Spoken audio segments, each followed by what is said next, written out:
দুনিয়ার মুমিনগুলি শোনো, জাহান্নাম কাকে বলে, জাহান্নামের আযাবের ধরনটা কত রকম হতে পারে।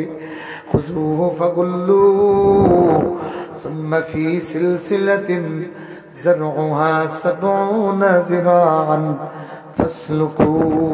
খুযুহু ধরো ধরো, ফাগুল্লু শিকল পরাও। শিকলটা কেমন হবে? আল্লাহর নবী বলেন, এইভাবে ধরিয়া জাহান্নামীর পায়খানার রাস্তা দিয়া একটা দুখাটাওয়ালা শিকল, জাহান্নামের আগুনে গরম করা একটা লোহার শিকল পায়খানার রাস্তা দিয়ে ঢুকাইয়া এইভাবে নাক দিয়া বের করা হবে। আল্লাহু আকবার। শিকল বাঁধা হবে এইভাবে, তারপরে ওইটারে পিছনের দিকে টান দেওয়া হবে। পাছায় যেটা আছে এইটারে পিছনের দিকে আনিয়া ৭০ গজ লম্বা, সুম্মা ফি সিলসিলাতিন যারউহা ৭০ যিরাআন ফাসলুকু। এ দুনিয়ার মানুষগুলি, তোমার আপনজনের রিমান্ডের নির্যাতনার টর্চারিং শুনিয়া চোখের পানি ছাড়ো। এক একটা জাহান্নামীর এইরকম রিমান্ড হবে। জাহান্নামের আগুনের কথা শুনিয়া পৃথিবীতে যেই মানুষটা কান্দে, আমার আল্লাহ থাকতেই, দুনিয়াতে থাকতেই আখেরাতে জাহান্নাম থেকে তারে বাঁচাইয়া যায়। এ ভাইরা আমার, যদি পুলিশের একটা ওয়ারেন্ট আপনার পিছনে থাকে, এই ওয়ারেন্টের বয়ে কেউ বাড়িতে ঘুমায়? কতক্ষণ ঘুমায়নি? ঘুমায় না। পুলিশের এই দিকে দেখলে ওই দিকে দৌড়ায়। আমার বন্ধুরা, আমার ভাইরা, শোনো, ভালো করে শোনো। এক একটা গুনার কারণে জাহান্নামের এক একটা ওয়ারেন্ট তোমার পিছনে। এক একটা জাহান্নামের ওয়ারেন্ট লইয়া নির্বিঘ্নে তুমি চলো রে। ওয়ারেন্ট ইস্যুকৃত কোনো আসামি পুলিশের সামনে গেলে যতই অনুরোধ করুক না কেন, পুলিশ কিন্তু ছাড়বে। কতক্ষণ ছাড়বে? ছাড়বে না। কিন্তু জাহান্নামের ওয়ারেন্ট লইয়া তাম পৃথিবীর কোথাও পলায়ন করার জায়গা নাই। তবে একটা আশ্রয় আছে, আছে একটা আশ্রয় আছে, সেটা মৌলার দুয়ার। আল্লাহ ডাক দিতেছেন, ও বান্দারা, ও আনিবু ইলা রাব্বিকুম। ও দুনিয়ার পাপিষ্ঠগুলি, তোমাদের রবের কাছে আশ্রয় নাও। আগুনের আমার বাইরা দুনিয়ায় বিভিন্ন মামলার বোঝা লইয়া বিভিন্ন জনের কাছে আশ্রয় নেওয়া যায়। গুনার বোঝা লইয়া, জাহান্নামের ওয়ারেন্ট লইয়া আল্লাহ ছাড়া কারো কাছে আশ্রয় নেওয়া যায় না। এ ভাইরা আমার, গুনার বোঝা লইয়া যত বড় পীর সাহেবের কাছে যাও না কেন, কাজ হবে না। হাফিজুর রহমানের কাছে যাও, কাজ হবে না। তোমার জাহান্নামের ওয়ারেন্ট লইয়া হাফিজুর রহমানে কাঁদলে কাজ হবে না। কিন্তু একটা বার যদি তুমি রব্বি আল্লাহ, জাহান্নামের আগুনের ভয়ে একটা বার যদি তুমি আল্লাহকে ডাক দেও, আমার ভাইরা, মা যেমনি তার হতভাগা সন্তান রে দৌড়াইয়া কুলে নেয়, আমার আল্লাহ তেমনি তোমার রহমতের কুলে উঠাইয়া দেয়। জাহান্নামের আগুন থেকে বাঁচার জন্য দ্বিতীয় কোনো আশ্রয় নাই। শুনবানি, জাহান্নাম কারে কয়? সন্তানই মাতন্যা। শোনো রে ও দুনিয়ার মুমিনগুলি, শোনো, জাহান্নাম কাকে বলে, জাহান্নামের আযাবের ধরনটা কত রকম হতে পারে। খুযুহু ফাগুল্লু সুম্মা ফি সিলসিলাতিন যারউহা ৭০ যিরাআন ফাসলুকু। খুযুহু ধরো ধরো, ফাগুল্লু শিকল পরাও। শিকলটা কেমন হবে? আল্লাহর নবী বলেন, এইভাবে ধরিয়া জাহান্নামীর পায়খানার রাস্তা দিয়া একটা দুখাটাওয়ালা শিকল, জাহান্নামের আগুনে গরম করা একটা লোহার শিকল পায়খানার রাস্তা দিয়ে ঢুকাইয়া এইভাবে নাক দিয়া বের করা হবে। আল্লাহু আকবার। শিকল বাঁধা হবে এইভাবে, তারপরে ওইটারে পিছনের দিকে টান দেওয়া হবে। পাছায় যেটা আছে এইটারে পিছনের দিকে আনিয়া ৭০ গজ লম্বা, সুম্মা ফি সিলসিলাতিন زرعها 70 জিরাআন ফাসলুকু।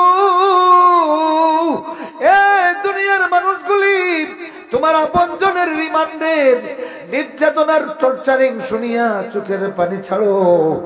এক একটা জাহান্নামীর এইরকম রিমান্ড হবে। জাহান্নামের আগুনের কথা শুনিয়া পৃথিবীতে যেই মানুষটা কান্দে, আমার আল্লাহ থাকতেই, দুনিয়াতে থাকতেই আখেরাতে জাহান্নাম থেকে তারে বাঁচাইয়া দেয়। আল্লাহু আকবার বলেন, আল্লাহু আকবার। ওয়ানিবু ইলা রাব্বিকুম, বান্দারা আশ্রয় নে, আশ্রয় নে। এ ভাইরা আমার, দুনিয়ার কত বড় ডাকাত ডাকাতি করিয়া জনগণের চতুর্দিকে ঘেরাওয়ের মধ্যে পড়ে গেছে। সবাই বলবে ধরো ধরো, জোরে কোন ঠিক কিনা? এই সময়ে যদি কেউ বলে বাঁচাও বাঁচাও, আমাদেরকে বাঁচাও, সবাই বলবে মারো, সবাই বলবে মারো।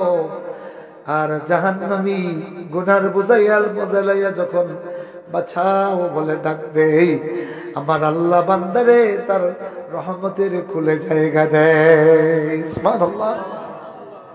ইয়াউমা নাকুলু লিজাহান্নামা হালিম তালাতি ওয়া তাকুলু হাল মিন মাজিদ। ইয়া আল্লাহ, দুনিয়ায় এইরকম কোন শাস্তি আছে যে লোহার শিকল পিছনের দিকে ঢুকাইয়া নাকের দিকে বের হবে? এবার বলো তো দেখি, এই মানুষটার হাড্ডির মধ্যে আগুন লেগে যাবে। ইয়া আল্লাহ, ইয়া আল্লাহ, আল্লাহ বাঁচাও বাঁচাও, আমাদেরকে জাহান্নামের আগুন থেকে বাঁচাও। বলো আল্লাহ, ও আমার আল্লাহ, জাহান্নামের আগুন থেকে বাঁচাও, জাহান্নামের আগুন থেকে বাঁচাও, জাহান্নামের আগুন থেকে আমাদেরকে বাঁচাও। এই মাহফিল আয়োজন করলো যারা, তাদেরকে বাঁচাও। যারা সাহায্য করলো তাদেরকেও তুমি বাঁচাও। আমিন বলেন।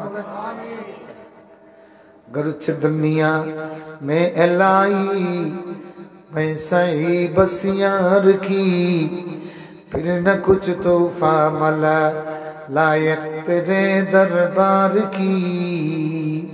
একজন গুনাহগার, সে বলছে আল্লাহ যত গুনাহ করিয়াছি আর করিব না, দয়া করে হে মাওলা দুজখে দিও না। আল্লাহ যত গুনাহ করছি আর করব না, শুধু এই কথাটাই যথেষ্ট। সুবহানাল্লাহ পড়েন। শুধু এই কথাটাই যথেষ্ট। আমার বন্ধুগণ, আমার ভাইরা, আল্লাহু গফুরুর রহিম। আল্লাহ গুনাহ মাফ করিয়া দিয়া, আশ্রয় দিয়া রহমতের দুয়ার খুলে দেয়। দয়া করেন। আর দুনিয়ায় কেউ যদি মাফ করিয়া দেয় বড় অপরাধীরে, এরপরে হইল যা আজকে তোরে শেষ করলিলাম, আরেকদিন যদি পাই তাইলে বোঝা গেল মাফ করিয়া দিয়া দমক দেখায়। কথা কন ঠিক কিনা? আর তওবা যখন করে বান্দা, আল্লাহ ক্ষমা করিয়া দিয়া রহমত দেখায়। সূরা কন্যা। সুবহানাল্লাহ। এই জন্য গুনাহগার মৌলার দুয়ারে কান্দে। গরচ দুনিয়া মে লাই मैं सही बस यार की, फिर न कुछ तोहफा मला लायक तेरे दरबार की। আল্লাহ যত গুনাহ করেছি, এখন তামাম পৃথিবী ঘুরিয়া তোমার দুয়ারে হাজির হইয়া তোমারে খুশি করার মতো কোনো হাদিয়া আমার কাছে নাই। আল্লাহ জাহান্নাম থেকে বাঁচার জন্য 2 ফোঁটা চোখের পানি নিয়ে হাজির হয়েছি। গরছে বরপা সুরাই মেরে দিল বেদাদ কা, सुनने वाला कौन है तुझ बिन मेरा फरियाद का। জাহান্নামের এই বিপদ থেকে, এই রিমান্ড থেকে বাঁচার জন্য আল্লাহ ডাক দিচ্ছেন, আয় তোর রবের কাছে আশ্রয় নে। আল্লাহর কাছে আশ্রয় নিতে রাজি আছেন কারা? দেখি হাত উঠায়। এই আশ্রয় রুকু আর সিজদার মাধ্যমে। কিসের মাধ্যমে? বান্দা যখন নামাজে দাঁড়ায় রুকু যখন সিজদা করে মৌলার কাছে তার আশ্রয় নেয়, সিজদা যখন করে আল্লাহর কাছে আশ্রয় নিয়ে নেয়, আল্লাহ জাহান্নাম থেকে বাঁচার জন্য তোমার রুকু সিজদাকারীর খাতায় নামটা লিখিয়ে দিলেন। সকলে পড়ুন আমিন।